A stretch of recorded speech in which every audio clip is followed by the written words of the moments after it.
Hello viewers, সবাই কেমন আছেন? একটা বিকেলবেলা ভালো একটা ঘুম দিয়ে আমি আমার মেয়ে উঠে গেলাম, কিন্তু এখন পর্যন্ত সোম উঠেনি। তো সুরেলাকে নিয়ে একটু হাসি ঠাট্টা করছি। ভাবলাম ওদের জন্য আজকে একটা ভেজিটেবল স্যুপ বানাবো। তো ফ্রিজ থেকে বরবটি, গাজর, ধনিয়া পাতা, আদা নিয়ে নিলাম। আর সুরেলাকে খাটে বসিয়ে রেখেছি, দেখছিলাম দূর থেকে ও কী করে। বরবটিগুলো প্রথমে নিয়ে বড় বড় টুকরা করে ফেলেছি। ভেজিটেবল প্রথমে বড় করে টুকরা করে কুটে নিয়ে তারপর আমি ধুই, কখনো কুচি কুচি করে ধুই না, তাহলে এতে করে নিউট্রিশনগুলো ঠিক থাকে। তো গাজরটা দেখুন আমি কিভাবে কুচো করছি, একেবারে গুড়ি গুড়ি কুচি যেটাকে বলে, তাহলে হয় কি তাড়াতাড়ি সিদ্ধ হবে আর বাচ্চারাও খেতে কমফোর্ট ফিল করবে। কারণ ওরা যদি বুঝে যায় যে ওরা ভেজিটেবল খাচ্ছে, তখন ওরা খুব একটা খেতে চায় না। মোটামুটি একটা ফাঁকি দিয়ে বাচ্চাদেরকে কীভাবে ভেজিটেবল খাওয়ানো যায় এমন একটা স্ট্র্যাটেজি ফলো করছি। ওই যে আমার চপিং বোর্ডে সুরেলা চলে আসছে, সে হাত দিয়েই যাচ্ছে।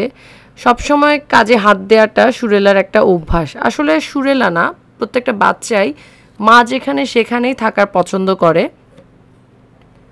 আর আমি রান্নাঘরে, সুরেলাও রান্নাঘরে চলে এসেছে, তাই এখন কেটে নিচ্ছি হচ্ছে বরবটির পর গাজরের পর এখন রসুন কুচি কুচি করছি।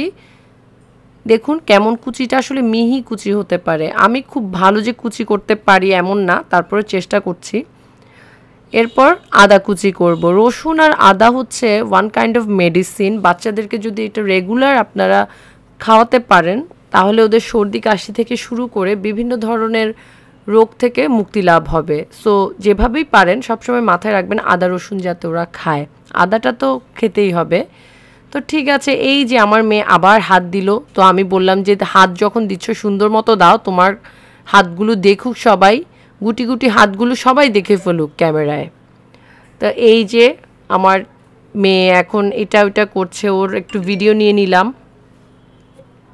ধনিয়া পাতা নিয়ে টানাটানি না, ধনিয়া পাতা তো আমাকে দিতেই হবে, এটা কুচি করব, এটা প্রথমেই কুচি করে দিব। ধনিয়া পাতা যখন তেলে পড়বে একটা আলাদা এসেন্স আসে। তবে রান্নাবান্নায় তো ধনিয়া পাতা সবার শেষে দেয়, কিন্তু যেহেতু আমি একটু সুপি টাইপের একটা আইটেম বানাচ্ছি, তাই ধনিয়া পাতা প্রথমেই দিব যাতে এসেন্সটা ভালো আসে। হ্যাঁ, এটাও স্বাভাবিক মতো কুচি কুচি করে নিতে হবে। আর সুরেলা পাশে থাকুক, আসলে ও আমাকে বদার করছে না, আমাকে সঙ্গ দিচ্ছে। এগুলো আবার সে কুচিগুলোকে, সবজিগুলোকে এদিক ওদিক ছড়াচ্ছে, যা দেখাচ্ছে খুব কাজ করতে পারছে সুরেলা। আমার ছেলে মেয়েকে আমি প্রায় সময় বাসার যে আমাদের যে ওয়েদার বাংলাদেশের, সবসময় স্যান্ডো গেঞ্জি পরিয়ে রাখি যাতে ওদের ঘাম না হয়। ঘাম হলে ওদের কিন্তু ঠান্ডা লেগে যায়। সো আমি খুব লাইট ক্লোদিং করে রাখি ওদের। এই যে সুরেলা দেখাচ্ছে, ভয় পাওয়ার কিছু নাই, ছুরিটা আসলে ভোঁতা। সে ছুরি দিয়ে ডিম কাটার চেষ্টা করছিল, আসলে খুব ক্রিয়েটিভ একটা কাজ। তো আমি একটা পাত্র নিয়ে সামান্য তেল দিলাম, সবজিগুলো দিয়ে দিলাম, ঝাঁত করে একটা শব্দ হলো। এটা একটা স্মোকি ফ্লেভার পাওয়া যায় আসলে। তো আমি সবজিগুলোকে নেড়ে চেড়ে ভালো মতো ভেজে নিচ্ছি। ধরেন এখানে 60-70% ভাজা হয়ে যাবে, সেদ্ধ হয়ে যাবে। নেড়েচেড়ে এভাবে মিডিয়াম হিট দিয়ে ভাজলে হয় কি একটা স্মোকি ফ্লেভার পাওয়া যায়। আর আপনি যদি ঢাকনা দেন, তার মধ্যে হিট যদি আপনার লো হিটে দেন, তাহলে সবজির পানি বের হয়ে যাবে, কালার নষ্ট হবে, খেতেও ভালো লাগবে না। আর স্মোকি ফ্লেভার হলে খেতেও ভালো লাগে। তো গরম পানি একটু দিয়ে দিলাম সিদ্ধ হওয়ার জন্য। এটা আমার এই সুপি নুডলসের লাগবে। ভেজিটেবল নুডলস বানাচ্ছি, আমি বলতেই ভুলে গিয়েছি আজকে কী বানাচ্ছি। বাচ্চাদের জন্য আমি ভেজিটেবল সুপি নুডলস বানাচ্ছি। আর এই চিকেন রান্না করা ছিল, আমি এক পিস সলিড টাইপের চিকেন দিব। এটা যদিও কক মুরগি। তো এটাকে আমি একটু চিকেনগুলোকে ছিঁড়ে ছিঁড়ে দিচ্ছি, কারণ বাচ্চারা ভেজিটেবলের সাথে চিকেনটাও খেয়ে ফেলবে। যতটুকু ছেঁড়া যায় এভাবে আসলে করাটা আমার ঠিক হয় নাই, আর একটু মিহি করে ফেললে ভালো হতো।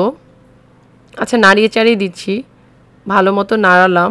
আমার মনে হচ্ছে চিকেনগুলো আসলে ঠিক মতো আমি কুচি করতে বা মিহি করতে পারিনি। এখন আমি আবার জালটা বন্ধ করে হাতে যতটুকু ছেঁড়া যায় চিকেনগুলো ট্রাই করছি, তাহলে আমার সুরেলা অনায়াসে খেতে পারবে। সোমের জন্য প্রবলেম হবে না, কিন্তু সুরেলার জন্য একটু প্রবলেম হবে।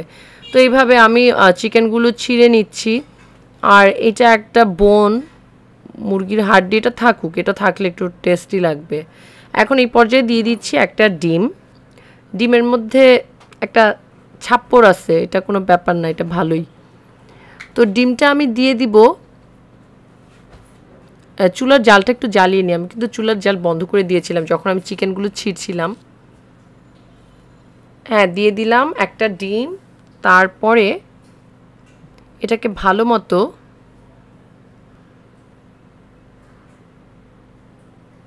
দিয়ে দিচ্ছি এক টুকরো বাটার। এবার ভালো মতো নাড়িয়ে নিচ্ছি। বাটার মেল্টেড হয়ে যাবে যেহেতু একটা হিট হচ্ছে। তারপর গরম পানি ঢেলে দিলাম যাতে পুড়ে না যায়, ডিম আর বাটার মিলে যাতে কোনো রকমে পুড়ে না যায় সেজন্য গরম পানি দিয়ে দিচ্ছি।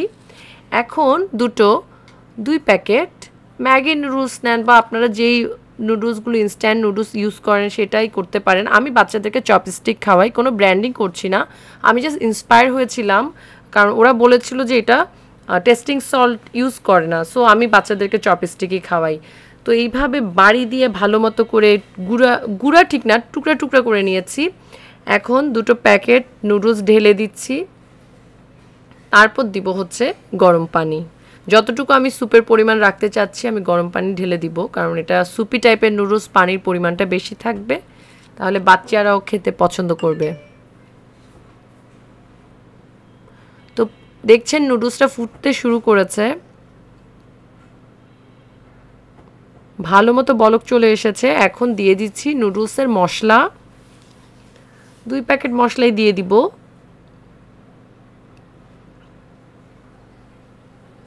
চপস্টিকের মশলাটা আসলে আমার ভালো লাগে, মজা লাগে, যে ছোটোকালে যে ফুজি নুডলস খেতাম অমন একটা ফ্লেভার পাওয়া যায়।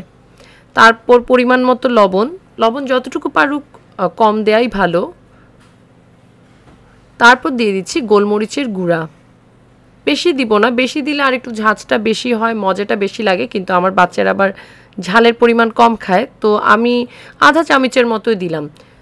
আর নিয়েছি এখন দিব কর্নফ্লাওয়ার, ফুটানো পানিতে বা যেটা আপনারা ড্রিঙ্কিং ওয়াটার সেটাতে 1 কাপের মতো পানিতে আমি 2 চামচ কর্নফ্লাওয়ার গুলিয়ে নিচ্ছি। এখন ঢেলে দিব, তাহলে হয় কি স্যুপটা, আপনার স্যুপের গ্রেভি হয়, জিনিসটা একটু থিক হয়। ভালো মতো নাড়িয়ে চাড়িয়ে নিচ্ছি। আর বেশিক্ষণ হবো না, জাস্ট 1 মিনিট ফুটিয়ে তারপর গরম গরম নামিয়ে ফেলবো এবং গরম গরম সেটা সার্ভ করব। সুপি নুডলস গরম না খেলে কিন্তু কোনো মজা নাই, ঠান্ডা হয়ে গেলে কোনো মজাই নাই। তো আমি 2টা স্যুপের বাটি বের করলাম, দেখি নুডলসটা নিয়ে আসি একটু। নুডলস আনতে আনতে সোম এর মধ্যে বসে গেছে। আমি যেই চপিং বোর্ড, এটা আমার কাঠের, অরিজিনাল কাঠের চপিং বোর্ড, এটাতেই বসালাম কারণ যাতে হিট কোনো প্রবলেম না করে ডাইনিং টেবিলে। তো হ্যাঁ, প্রথম বাটিটা আমি বাড়ছি, সোমকে সার্ভ করব প্রথমে। এর মধ্যে কিন্তু সোম উঠে গেছে, ও এই কথা তো বলাই হয় নাই, সুরেলা রীতিমতো সোমকে মাইট দিয়ে উঠায় দিছে। ও যখন উঠে যায় ও কখনোই এক্সপেক্ট করে না যে ওর ভাই ঘুমিয়ে থাকবে, সো এই কাজটা সুরেলা খুব ভালো মতো করে। এখন বাটি বাড়ছি সুরেলার জন্য, দেখি এতটুকুই খায় নাকি। খাবে, ওকে একটু খাওয়াতে খুবই সময় লাগে কিন্তু সে খায়। খায় মানে কতটুকু খায় ওকে দেখলেই বোঝা যায়, কমই খায় কিন্তু সে খায়। সোম খুব ইন্টারেস্ট পাচ্ছে, খুব ফু দিয়ে খাচ্ছে গরম গরম স্যুপ, ও বরাবরই এই আইটেমটা পছন্দ করে।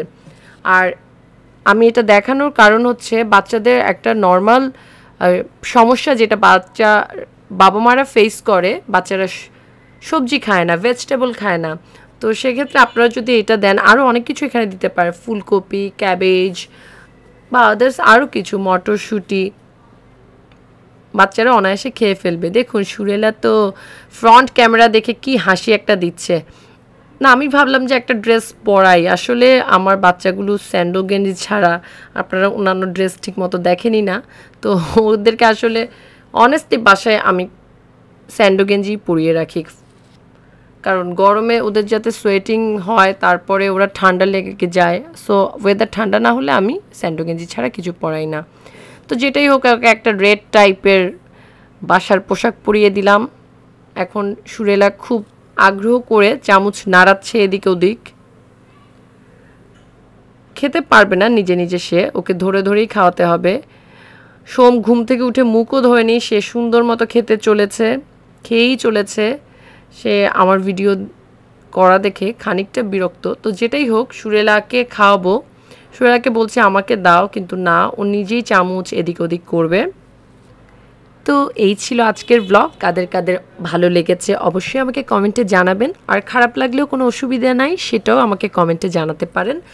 আমি বেসিক্যালি বাচ্চার মায়েদের জন্য এই ব্লগটা বানিয়েছি, যাদের বাচ্চাকে নিয়ে খাওয়াতে টেনশন যে ভেজিটেবল খায় না, আপনারা এই আইটেমের মাধ্যমে কিন্তু চিকেন, এগ, ভেজিটেবল আরামসে খাওয়াতে পারবেন। তো ভিডিওটি ভালো লাগলে অবশ্যই অবশ্যই আমার চ্যানেল সাবস্ক্রাইব করুন। আমার ইউটিউব চ্যানেল হচ্ছে শান্তা বড়ুয়া সানি, এবং আমার Facebook page Shanta's cooking and travelling like করুন, ফলো করুন। তো বাই বাই সবাইকে।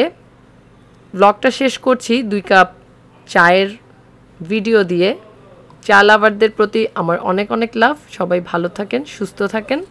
আনটিল দেন সবার মঙ্গলময় জীবন কামনা করছি। ভালো থাকুন, সুস্থ থাকুন। Bye bye.